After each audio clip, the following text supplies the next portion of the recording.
निज़ाम हैदराबाद ने बहुत वड्डा मुशायरा रखिया। उस मुशायरे च मिर्ज़ा गालिब भी पहुंचिया सी। पुरानी गल ते गालिब अपने ज़माने का बड़ा मायानाज शायर सी। इकबाल भी कहता है कि गालिब नूं पढ़ के मैनूं पता चलिया है कि मनुख का दिमाग कितना उच्चा सोच सकता है तो कितना गहरा सोच सकता है। कहता इस बंदे नूं पढ़ के पता चले, उंज नहीं पता मैनूं चलना सी। कहता मैं भुलेखे च रहना सी, पर इनू पढ़ के मैनूं हौसला मिलिया है कि मनुख इतना गहराई च भी जा सकता है, इतना बुलंद भी जा सकता है। जिहड़ी गल उच्ची होवेगी वो गहरी भी होएगी। जिस दरख्त ने अपनियां शाखावां नूं आसमान तक लै जाना है, उन्होंने अपनियां जड़ां पाताल तक लै जानियां पैंदियां। रब्बी नियम है। जो दरख्त गहरा नहीं जा सकता वो दरख्त उच्चा भी नहीं उठ सकेगा। जो गल गहरी नहीं वो उच्ची भी नहीं, और जो उच्ची नहीं वो गहरी भी नहीं। इकबाल कहता इस बंदे नूं पढ़ के मैनूं पता चलिया कि मनुख इतना गहरा भी जा सकता है, इतना बुलंदियां नूं भी छू सकता है, लेकिन आर्थिक तौर पर खुददार होने करके बड़ा मुफलिस सी गालिब, अत्यंत मुफलिस। मुशायरे तो बाहर आया तो एक खानवार पहाड़ां दे सीने चीर के हीरे लभदा हुंदा सी। अजे भी गोलकुंडा दीयां पहाड़ियां दे लोकी लभदे ने। भारत दे एक शहर का नाम है पन्ना, मध्य भारत का शहर। उस शहर का नाम है पन्ना। कोई 30,000 बंदे उन्हां दा धंधा ही है, उत्थे हीरे पन्ने लभदे रहिंदे पहाड़ां च, मिलते हैं छोटे छोटे ते बथेरियां नूं मिलते हैं, कदी कदाई किसी नूं वड्डा भी लभ जांदा है। उस शहर का नाम ही है पन्ना। एक कम धंधा ही यही है। 30,000 बंदियां दी रोज़ी इसे ते ही है। पहाड़ दे चों हीरे लभदे रहिंदे, पन्ने लभदे रहिंदे। तो हैदराबाद दे नेड़े भी इस तरह के खोजी बंदे पहाड़ां की खुदाई करके लभदे रहिंदे। उस खानवार ने गालिब नूं कहा तू मेरा शागिर्द बन, मैं तेनों दसांगा पहाड़ां दे सीने चीर के हीरे किवें लभी देने, पन्ने किवें लभी देने, जवाहर किवें लभी देने, और तू माला माल हो जाएगा। गालिब कहने लगा मित्रा फिर तू मेरा शागिर्द बन, मैं तेनों दसांगा अपना ही सीना चीर के खुदाई कलाम किवें कड्डी दा, रब्बी ज्ञान किवें कड्डी दा, मैं तेनों दसांगा, तो मेरा चेला बन। बड़े कीमती बोल उसने आखे ने। सुखन क्या कह नहीं सकते, जोया हूँ जो जौहर का, जिगर क्या हम नहीं रखते, जो खोदें जाके मैदन को। कहता पहाड़ां दे सीने ते मैं तां चीरां जे मैं अपना सीना ना रखदा। तू चीर पहाड़ां दे सीने, चमकदे पत्थर तैनूं मिलणगे। मैं चीरांगा अपना सीना, चमकदा होया खुदा मैनूं मिलेगा, रब्बी नूर मैनूं मिलेगा, रब्बी ज्ञान मैनूं मिलेगा। हिंदुआं नूं समझाण दा ते कहण दा ढंग नहीं आया बई हनुमान ने अपना सीना चीरिया और राम नूं प्रगट किया। गल उही है हनुमान दे नाल भी जो गालिब कह रहे हैं, पर मैं इतिहास जोड़ दिता है।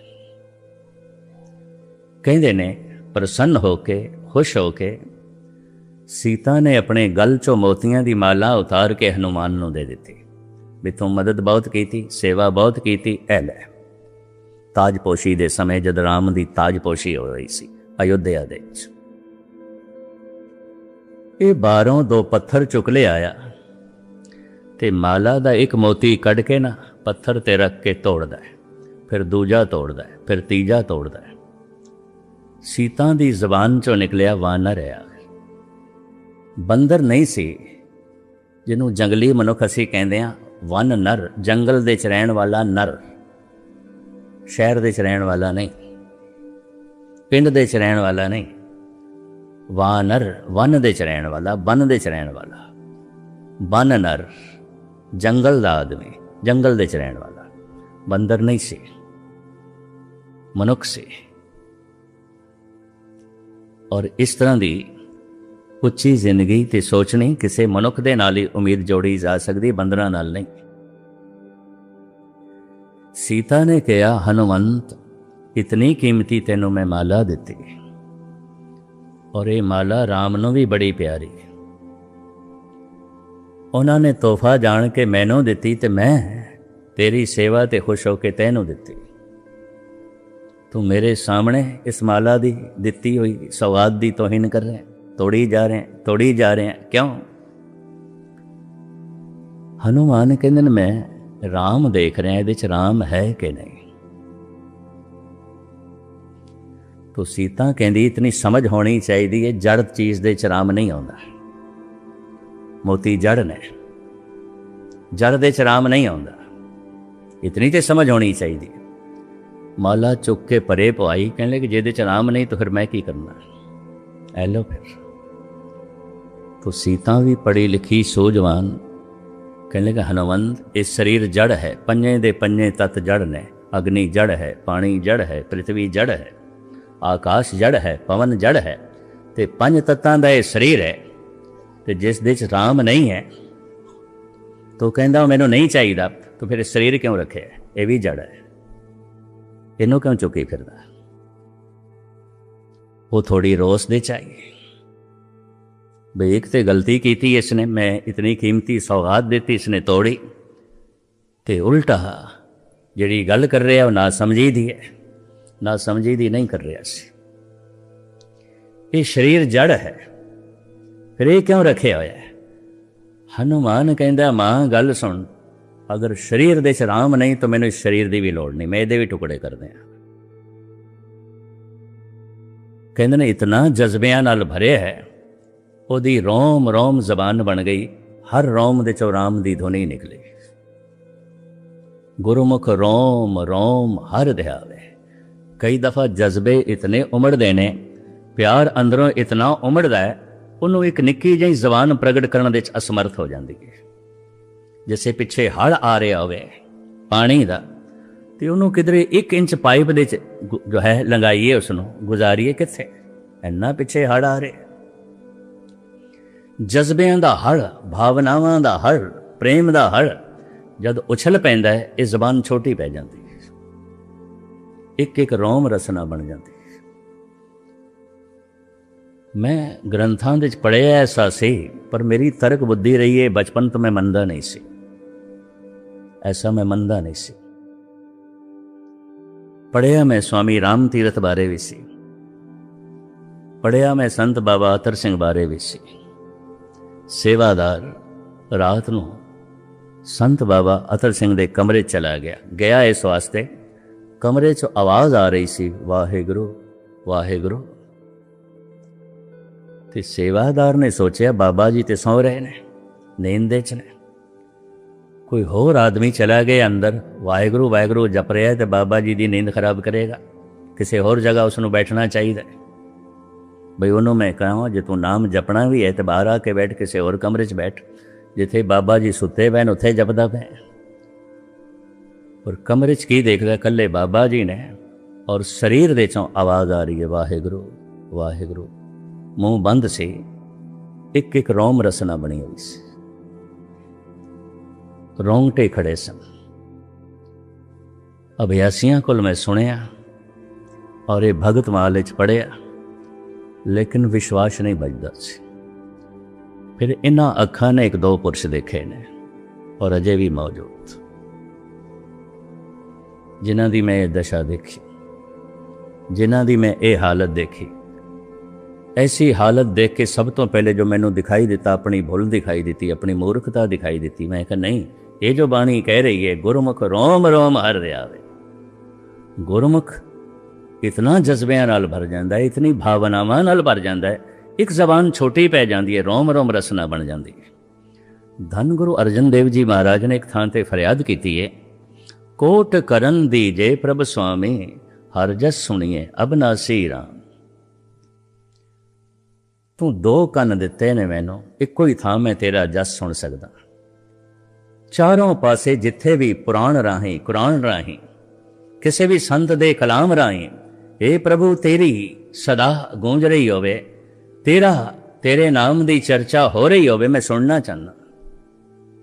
तो सिर्फ 2 ही कन दिते ने, एक ही जगह मैं सुन सकता। गुरु अर्जन देव जी, कोट करन दीजे प्रभ स्वामी, ये प्रभ मैनू करोड़ां कन दे, इन्हां 2 कन्नां नाल गल नहीं बनदी। की करोगे? करोड़ां कन्नां दा की करोगे? हर जस सुनिए अविनाशी राम, तेरे जस दे च इतना आनंद है, आनंद है, आनंद दा सागर है, पर की करा कन्नां दे दो कटोरे बड़े छोटे ने, मैनू करोड़ां कंन दे, मैं हर पासे सुना। और उस लंबे चौड़े शब्द दे सतगुर ने मंगया, मैनू करोड़ां जबान दे, की एक जबान दिती? तेरे नाम जपण दे जितना रस, इतना आनंद, एक कोई जबान तो दे दी, मैनू करोड़ां दे। भाई गुरदास भी ऐसा कहते हैं, कहते हैं करोड़ां ही रोम ने शरीर दे बन जाते हैं, एक एक रोम रसना बन जाती। गुरमुख रोम रोम हर दयावे। टीड़ी गढ़वाल दा राजा ते स्वामी राम तीरथ नूं पागल समझ बैठा सी। ਉਹਦੇ भी रोम रोम दे चो राम दी धुन निकली सी। रात दा वक्त उन्होंने मेहमान खाने ठहरे होया, ठहराया उन्होंने, पर यह धुनी सुन के राजा भी हैरान होया, मैं कोई पागल बंदा तो नहीं वाड़ लिया, किसी पागल बंदे नाल ते दोस्ती नहीं कर ली मैं। ये प्रोफैसर पूरन सिंह ने सारी वार्ता लिखी स्वामी राम तीरथ की। तो कहें तो मुराद जब रोम रोम दे चों राम दी धुन प्रगट होई तो हाथ जोड़ने पै गए सीता नूं भी। हाँ, शरीर भावें जड़ है, हनुमंत इस जड़ दे विच भी राम है। भावें पत्थर जड़ है, उस विच भी राम है। कोई ऐसी जगह नहीं जिहदे च राम नहीं है। राम तो बिना कुछ भी नहीं है। सब कुछ तो राम दे च है, सब कुछ तो परमात्मा दे च है। उत्थे सीता दे हाथ जुड़ गए। गालिब कहंदा है, सुखन क्या कह नहीं सकते, जोया हूं जो जौहर का, जिगर क्या हम नहीं रखते, जो खोदें जाके मैदान को। पहाड़ां दे सीने में तां चीरां जे मैं अपना सीना नहीं रखता। जद भी प्रभु दा नाम प्रगट होंदा है, अपने सीने चों ही प्रगट होंदा है। खुदाई करनी पैंदी है। ठीक है, मनुख ने जमीन की खुदाई की थी, जमीन ने बड़ा अन्न धन दिता है, पहाड़ां ने बहुत कुछ दिता है, सागर ने बहुत कुछ दिता है और दे रहे है। आसमान तो अजे ते भावें मनुख मिट्टी ले आए, पता है कल की ले आवे, लेकिन जो कुछ भी ले आएगा लोड़ां दी पूर्ति होवेगी, आनंद नहीं मिलेगा, सुख नहीं मिलेगा। वो तो उस दिन मिलेगा जब जीवन दे खोज करेगा। मैं एक दफ़ा फिर दोहरावां, कुछ तार्किक लोगों ने कबीर नूं कहा भी तेनों कभी मस्जिद दे नहीं देखा तो नमाज पढ़न नहीं आउंदा। आपनूं शायद पता होए, कबीर दे माता पिता ने इस्लाम कबूल कर लिया सी। कबीर नाम भी इस्लामी है, अरबी का शब्द है, तुहानूं पता है।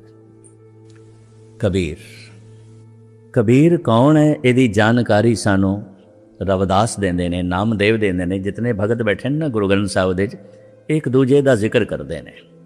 इस तो मैनू ये समझ मिली, ये सारे समकाली होए ने, एक ही वक्त होए ने। नामदेव कबीर का जिक्र करते हैं, कबीर नामदेव का जिक्र करता है। रविदास कबीर का जिक्र करते हैं, कबीर रविदास का जिक्र करता है। नामदेव त्रिलोचन का जिक्र करते हैं, त्रिलोचन नामदेव का जिक्र करता है। ये सारे एक दूजे का नाम लेंदे ने अपनी बाणी। इस तो ये समझ मिली करीबन करीबन ये सारे समकाली ने। उम्र का ही थोड़ा जिहा भेद होवेगा, 2-4 साल 8-10 साल का, पर होए सारे एक ही समय ने। चलो एक पुख्ता सबूत मैं थोड़े सामने रखते हैं। कबीर का एक सलोक, हर सो हीरा छाड़ के करे आन की आस, ते नर दोजक जाएंगे सत भाखे रविदास। ये सलोक कबीर का है, कबीर दे सलोकां दे च है।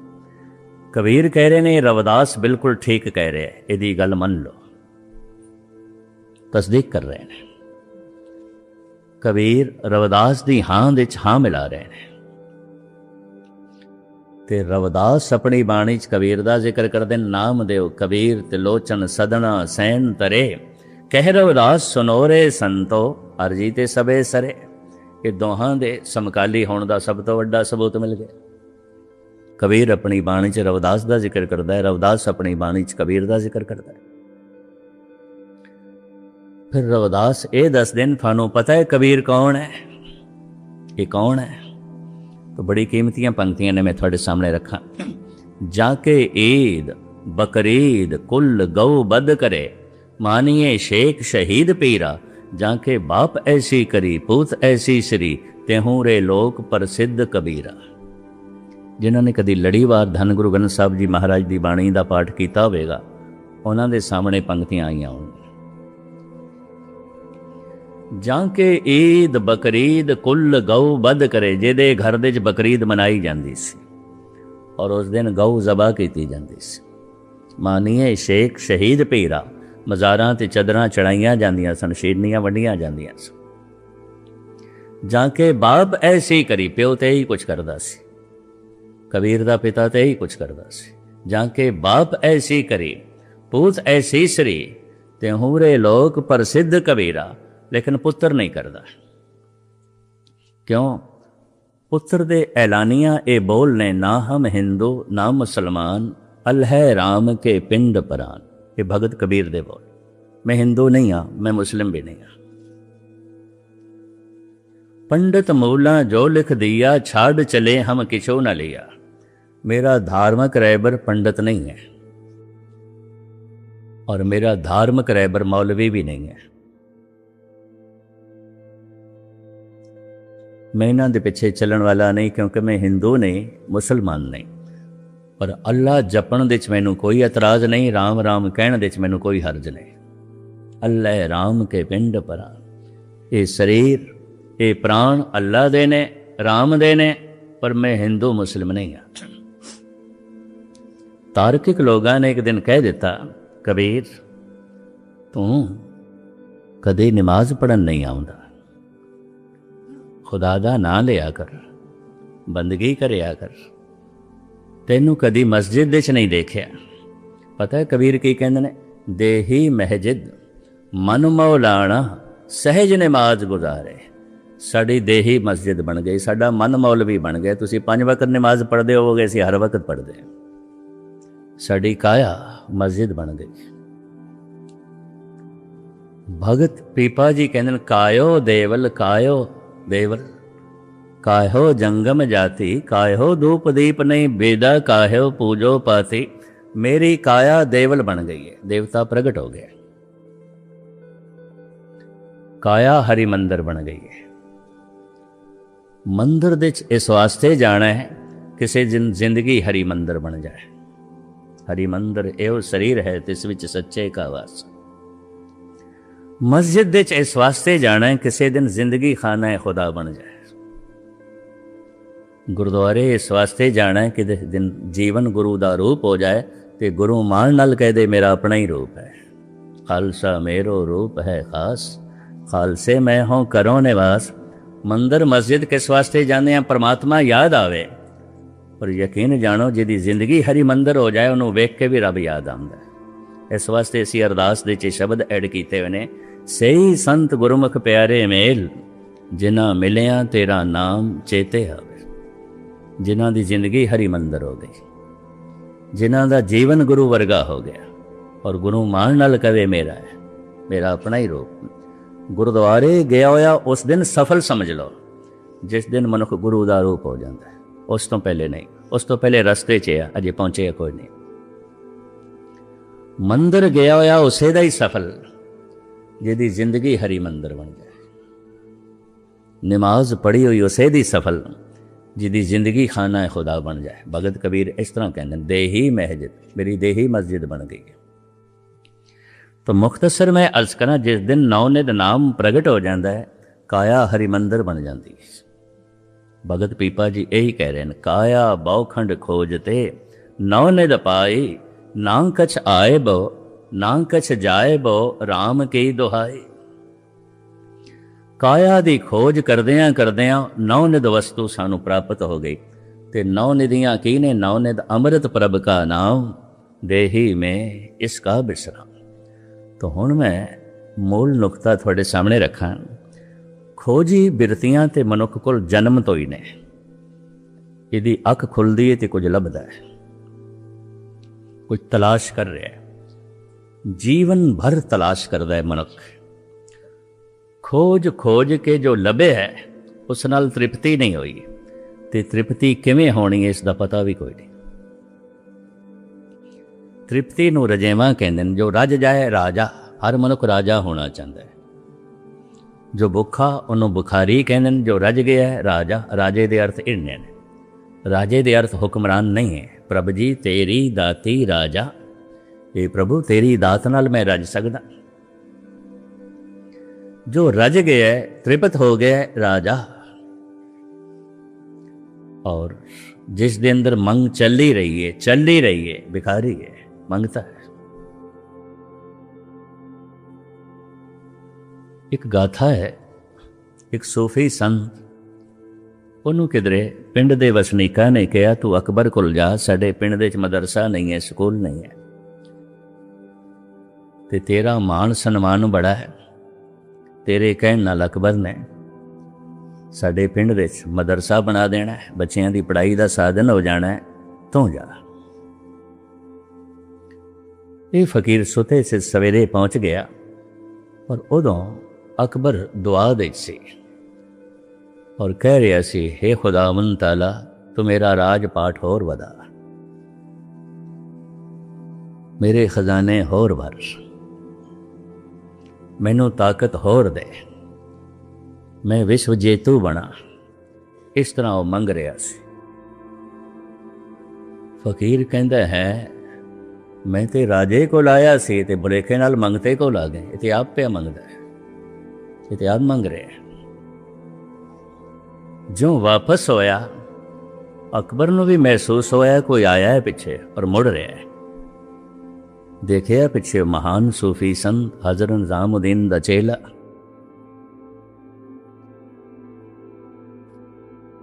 रोकिया, फकीर साईं आए हो, दसो कोई कम की चाहिए है? कहने कुछ नहीं चाहिए, हूँ जिस तो तू मंग रहा सी ना उसे तो मंगांगा, जा तू अपना काम कर। जिस दे अंदर मंग जा रही है मंगता है, जो रज गया है राजा है। इस वास्ते गुरबाणी कहती है मनुख रजेवा लभ रहा और कुछ भी नहीं लभ रहा, तृप्ति लभ रहा, खोज रहा है।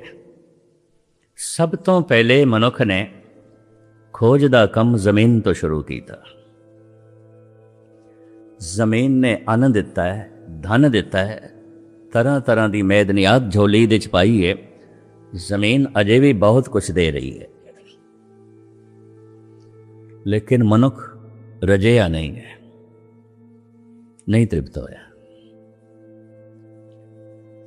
फिर मनुख इन्हें पहाड़ां दे सीने चीरे, पहाड़ां दे चों सोना मिलिया, चांदी मिली, हीरे मिले, जवाहरात मिले, मूंगे मिले, नीलम मिले, पन्ने मिले, लोहा मिले, तांबा मिले, बड़ा कुछ पहाड़ां ने मनुख दी झोली च पाया है और दे रहे हैं। लेकिन मनुख रजया नहीं है, पहाड़ भी नहीं रजा सके, जमीन भी नहीं रजा सकी। फिर मनुख ने सागरां दे पानी नूं छाणे, समुंदर नूं छाणे, तरह तरह की सौगात मैदनियात सागर ने भी मनुख की झोली च पाई है, बहुत कुछ पाई है और बहुत कुछ सागर भी दे रहे हैं, लेकिन मनुख नहीं रजया। इन्ना वड्डा सागर, 3 हिस्से समुंदर है, 1 हिस्सा जमीन है। ना ये समुंदर मनुख नूं रजा सके, ना ये धरती, ना ये पहाड़। फिर मनुख दियां नज़रां जिहड़ियां ने आसमान ते गईयां, सब तो नेड़े ग्रह सी चंद्रमा। तो फिर ये सोचे शायद उत्थों कुछ लभे और असी माला माल हो जाइए। उस वक्त दियां 2 हुकूमतां रशिया ते अमेरिका, सैकड़े साइंटिस्ट दिन रात दिमाग खपाते रहे, हज़ारां टेक्नीशियन जुड़े रहे, अरबां खरबां डॉलर खर्च होए 2 मुल्कां दे। चोटी दे सियाणे साइंटिस्ट दिन रात मगज खपाई करते रहे।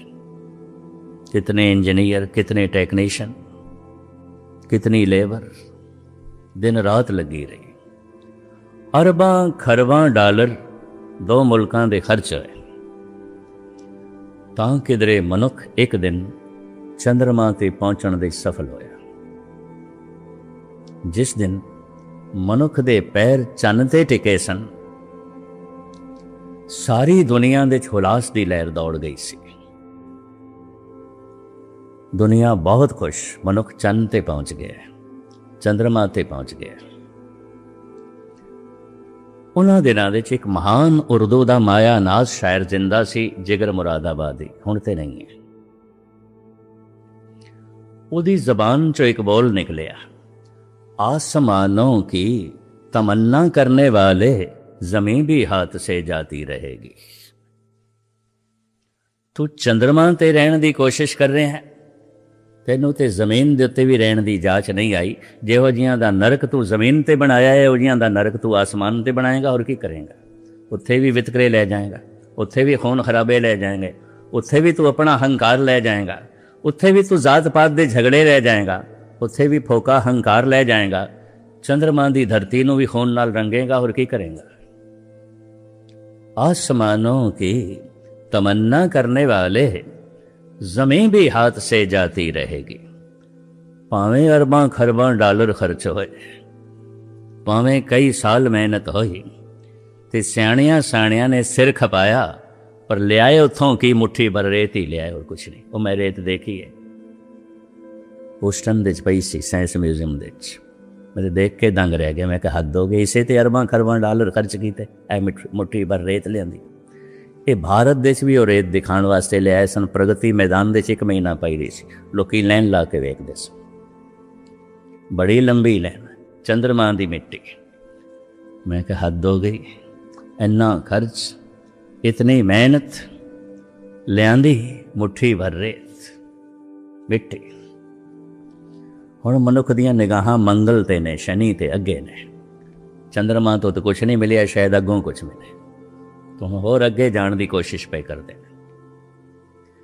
धन गुरु नानक देव जी महाराज की बाणी कहती, किधरे भी चला जा, तेरी लोड़ां की पूर्ति हो जाएगी, सुख नहीं मिलेगा, नहीं मिलेगा। देश बदल ले, घर बदल ले, मुल्क बदल ले, मजहब बदल ले, जात पात तो बदल ले, शहर बदल ले, सुख नहीं मिलेगा, सिर्फ लोड़ां की पूर्ति होगी।